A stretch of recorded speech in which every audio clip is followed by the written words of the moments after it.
Hello दोस्तों, आपका हमारे चैनल में स्वागत है। आज हम देखेंगे कोणों के प्रकार। कोण किसे कहते हैं? दो किरणों के बीच के झुकाव को कोण कहते हैं। एग्जाम्पल में हम लोग देखेंगे, जैसे कि एक ए रेखा है, एक बी रेखा है, ओ से निकलती है यहाँ और ओ बी निकलती है। जो ओ ए और ओ बी के बीच की झुकाव है, इसी को कोण कहते हैं। क्या कहते हैं? कोण। कोण। अब हम लोग देखेंगे शून्य कोण। पहला है शून्य कोण। जब कोण की दोनों किरणें समापती हो तो हम इसे शून्य कोण कहते हैं। इसकी माप 0 डिग्री होती है। एग्जाम्पल, शून्य कोण जैसे कि एक सरल रेखा है और इसी से ओ ए भी जा रही है, इसी से ओ भी जा रही है। तो इसे जैसे पहली रेखा ओ ए, दूसरी रेखा ओ बी, दोनों एक दूसरे के समापती हैं। समापती मतलब समान है। इसको हम लोग शून्य कोण कहेंगे, क्योंकि यहाँ पे 0 डिग्री बन रहा है। अब हम लोग दूसरा देखेंगे न्यून कोण। हम लोग देखेंगे न्यून कोण। न्यून कोण ऐसे कोण जिनकी माप 0 से अधिक और 90 से कम हो, न्यून कोण कहलाते हैं। ये जो ओ ए भुजा है, इसकी माप 90 डिग्री से कम होगी और ओ ए भी भुजा है। जो ओ ए और ओ बी के बीच की कोण बनेगा वो 90 डिग्री से कम होना चाहिए। इसको न्यून कोण कहते हैं। ठीक। अब है तीसरा समकोण। इसको कहते हैं राइट एंगल। वह कोण जिसकी माप 90 डिग्री हो उसे समकोण कहलाता है या कहते हैं। जो ओ ए भुजा है, ओ बी भुजा है, इसके जो बीच का कोण है वो 90 डिग्री होगा, तो हम लोग इसे समकोण कहते हैं। अब हम लोग देखेंगे अगला अधिक कोण। अधिक कोण। अधिक कोण।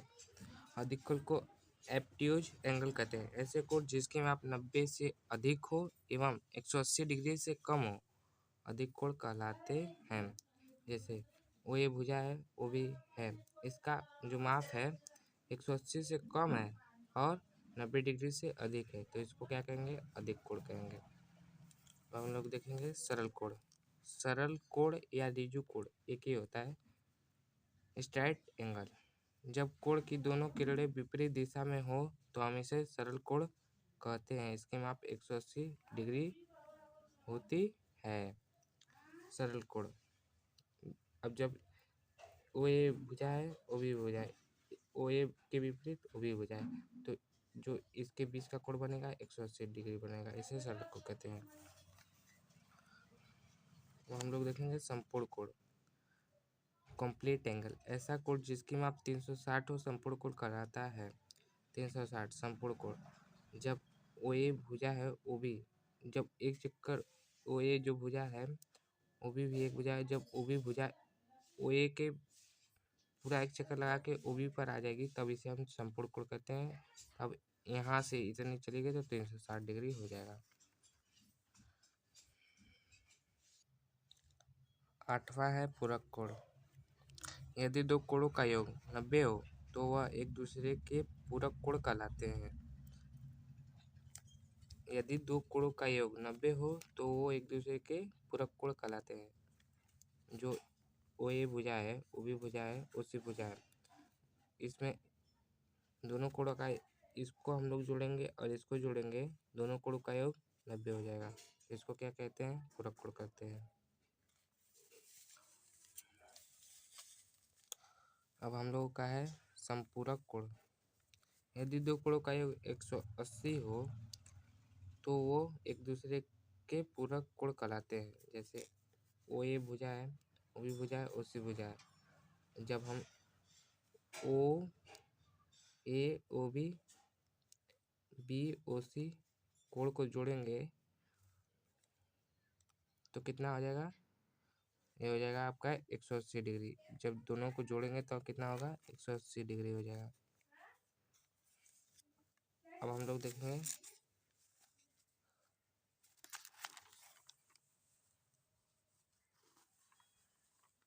आसन्न कोण। दो कोणों को आसन्न कोण कहते हैं यदि उनका एक ही शीर्ष बिंदु हो और एक ही भुजा उपनिष्ठ हो। जो OA है, OB है, OC है, OB भुजा इन दोनों में उभयनिष्ठ है।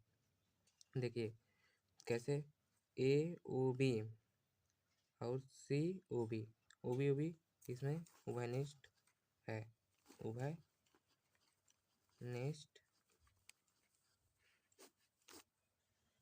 है।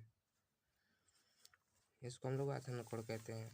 एक ही उभयनिष्ठ भुजा है, एक ही शीर्ष बिंदु है, इसको हम लोग आसन्न कोण कहते हैं। 11 नंबर है शीर्षाभिमुख कोण। इसमें क्या है चलिए देखते हैं। जब दो रेखाएं एक दूसरे के किसी एक ही बिंदु पर प्रतिच्छेद करती हैं, जैसे कि O बिंदु है O, तो प्रतिच्छेद बिंदु पर बने कोणों में आमने सामने के कोण शीर्षाभिमुख कोण कहलाते हैं। जो COB है, DOA है, ये दोनों आपस में बराबर है। और जो COD है और BOA है, ये दोनों आपस में बराबर है। ए भुजा और ए भुजा आपस में बराबर होते हैं। ए भुजा और ए भुजा आपस में बराबर होते हैं। इसको शीर्षाभिमुख कोण कहते हैं। एक ही बिंदु पर प्रतिच्छेद करती हैं दोनों रेखाएं।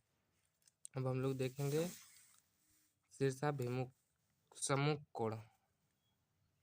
चतुर्भुज के ऐसे कोण जिनमें कोई भी भुजा उभयनिष्ठ न हो सम्मुख कोण कहलाते हैं।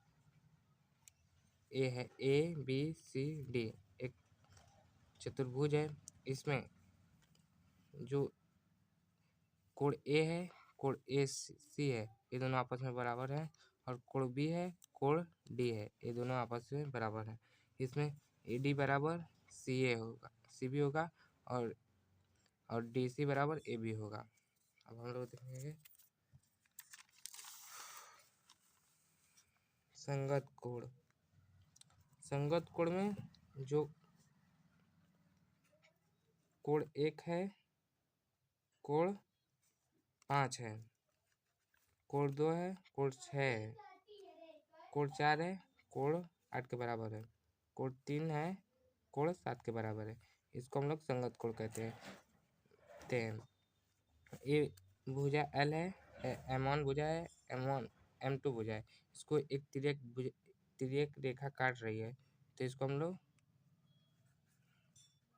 कोण 1, कोण 2, कोण 3, कोण 4 ऐसा ही है। 5 कोण 5, कोण 6, कोण 7, कोण 8।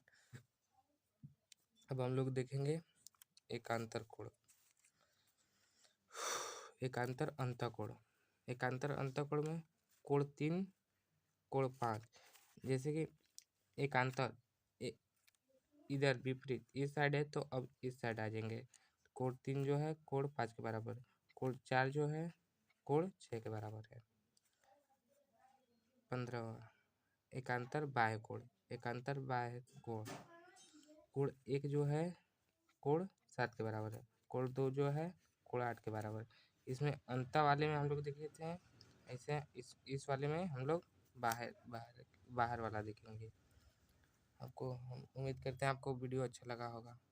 चैनल को सब्सक्राइब कीजिए, लाइक कीजिए और प्लेलिस्ट में वीडियो लगा है देख लीजिए उसको।